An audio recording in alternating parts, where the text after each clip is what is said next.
सगळ्यांना श्री स्वामी समर्थ. श्री स्वामी समर्थ. जय जय स्वामी समर्थ. श्री स्वामी समर्थ. जय जय स्वामी समर्थ. घर, जॉब आणि अध्यात्म या आपल्या सगळ्यांच्या मराठी युट्यूब चॅनलमध्ये मी सगळ्यांचं स्वागत करते. आणि मैत्रिणींनो, आजच्या एका नवीन विषयाला सुरुवात करते. आजचा आपला विषय आहे की शिव महापुराणामधील नवरात्रीमध्ये करावयाचा उपाय.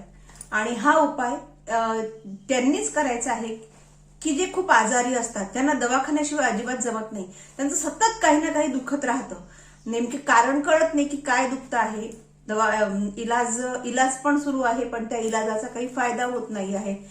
किंवा जर का समजा एखादी व्यक्ती खूप आजारी आहे, त्या व्यक्तींसाठी सुद्धा हा उपाय आपण करू शकतो.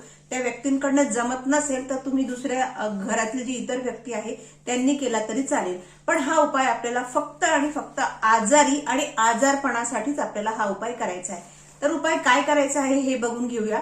पण त्याआधी तुम्हाला सांगते, हा जो उपाय करायचा आहे आपल्याला, हा नवरात्रीतल्या कुठल्याही म्हणजे नवरात्री संपेपर्यंत आपल्याला नवमीपर्यंत कुठल्याही एका दिवशी कोणत्याही वेळी करायचा आहे.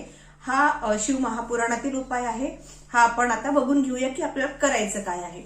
तर आपल्याला हा उपाय फक्त आजारी व्यक्तीचा आजारपण दूर होण्यासाठी किंवा त्यांना आजारामध्ये फरक पडण्यासाठी, त्यांची प्रकृती व्यवस्थित होण्यासाठी, जर तुम्हाला सतत दवाखाना लागत असेल तर त्या दवाखान्याचं काम तुम्हाला कमी पडू नये, तुमची व्यवस्थित प्रकृती व्हावी, यासाठी हा आजचा उपाय आहे. तर चला बघून घेऊया की उपाय काय आहे. शेवटपर्यंत उपाय ऐका, नीट काळजीपूर्वक ऐका. अगदी सोपा 2 मिनिटात होईल असा हा उपाय आहे. तर बघून घेऊया की आपल्याला करायचं काय आहे आणि कुठल्याही दिवशी फक्त नवरात्राच्या काळात हा उपाय करायचा आहे. पण जर तुम्ही चॅनल, आणि त्याआधी मला तुम्हाला सगळ्यांना सांगायचं आहे की जर तुम्ही चॅनलवर पहिल्यांदा असाल तर चॅनलला सबस्क्राईब करा, बेल आयकॉन प्रेस करा, जेणेकरून असेच वेगवेगळे अध्यात्माविषयीचे व्हिडिओज तुमच्यापर्यंत पोहोचवण्यास मला सहज शक्य होईल. तर बघून घेऊया की हा उपाय काय आहे. हा उपाय आपल्याला नवरात्रीतल्या कुठल्याही दिवशी, कोणत्याही वेळी, सकाळ संध्याकाळ या कुठल्याही वेळी आपल्याला करायचा आहे. आपल्याला करायचं काय आहे, आपल्याला एका कडुनिंबाच्या झाडाजवळ जायचं आहे. ते जर झाड तुमच्या घराजवळ असेल तर चांगलीच गोष्ट आहे. आपल्याला कडुलिंबाच्या झाडाजवळ जायचं आहे. त्या कडुलिंबाच्या झाडाचे आपल्याला 2, 3, 4 असे 3-4 वगैरे असे पानं आपल्याला घ्यायचे आहे. तुम्ही 5ही घेऊ शकता, 2ही घेऊ शकता, 3ही घेऊ शकता. समजा आपण 5 पानं आणले, कडुलिंबाचे आपल्याला 5 पानं घेऊन त्या झाडाचे 5 पानं घेऊन यायचं आहे. आणि आपल्या घरी जो तांब्याचा कलश आहे, त्या तांब्याच्या कलशामध्ये आपल्याला तांब्या भरून पाणी भरायचं आहे. आणि त्या कलशामध्ये जे आपण 5 कडुलिंबाचे पानं तोडून आणले, त्या कलशामध्ये, पाण्याने भरलेल्या कलशामध्ये ते पानं आपल्याला टाकायचे आहे. आता काय करायचं आहे की हा उपाय तुम्ही कुठल्याही वेळी करू शकता. सकाळी तोडून आणलं तर कुठल्याही वेळी तुम्ही करू शकता. म्हणजे तुम्ही दुपारी वगैरे तोडून आणा, ते तांब्यात पाणी ठेवा. फक्त आपल्याला काय करायचं आहे, रात्रभर आपण, जो आजारी व्यक्ती आहे किंवा ज्याच्यासाठी हा उपाय करतो आहे, तो रात्रभर ज्या ठिकाणी झोपतो त्याच्या जवळ हा कडुलिंबाच्या पाण्याने भरलेला तांब्याचा कलश त्याच्या जवळ उश्याशी त्याच्या ठेवायचा आहे.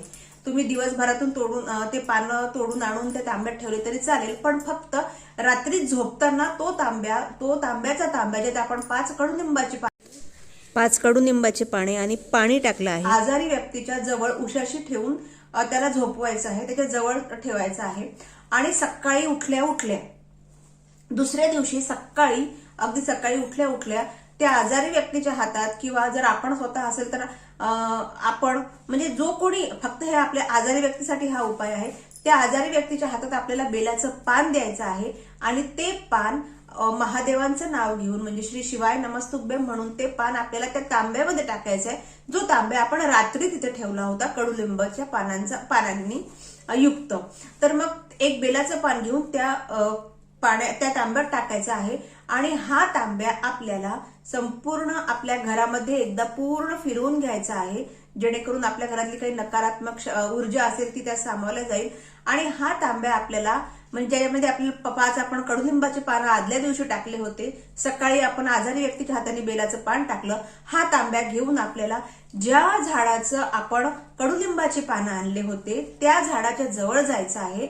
आणि त्या झाडाच्या जवळ आपल्याला महादेवांचं नाव घेऊन आपल्याला त्या महादेवांचं नाव, त्याचप्रमाणे आई भगवतीचं नाव घेऊन आणि तिला प्रार्थना करून की माझ्या घरातला आजारपण दूर करावं असं म्हणून त्या कडुलिंबाच्या झाडाच्या मुळाशी ते पाणी हळूहळू सोडून द्यायचं आहे. आपला कडुलिंबाच्या झाडावर आई भगवतीचा म्हणजेच दुर्गा देवीचा वास असतो असं म्हणतात. त्यामुळे हा उपाय आपल्याला फक्त नवरात्राच्या काळात करायचा आहे. त्यानंतर हे पाणी जेव्हा आपण त्या कडुलिंबाच्या झाडाच्या पायथ्याशी टाकू तर संपूर्ण पाणी ते बेलपान वगैरे सगळं तिथे सोडून द्यायचं आहे. आणि नंतर तिथली जी जमीन ओली होणार त्या जमिनीचं थोडीशी माती घेऊन त्या आजारी व्यक्तीच्या कपाळाला त्याने तिलक करायचं आहे. आणि भगवान महादेवांना त्याचप्रमाणे आई भगवतीला त्याच्या निरोगी आरोग्यासाठी, त्याच्या सुदृढ शरीर प्राप्ती होण्यासाठी, त्याला निरोगी होण्यासाठी, आरोग्य मिळण्यासाठी त्यांना प्रार्थना करायची. तर हा असा एक सोपा उपाय आहे. फक्त नवरात्रीच्या काळात तुम्ही कधीही करू शकता. तुम्ही संध्याकाळी जरी ते तांब्यात पाणी भरून त्यात पानं ठेवले आणि रात्री उशाशी ठेवले तरी चालेल. फक्त नवरात्रीच्याच काळामध्ये हा उपाय करा, जरूर करा. तुम्ही नक्की हा उपाय करून बघा, तुम्हाला जरूर सकारात्मक बदल झालेला जाणवेल. तर आशा करते तुम्हाला व्हिडिओ समजला असेल, आवडला असेल. पुन्हा भेटूया अशाच एका छानशा व्हिडिओमध्ये.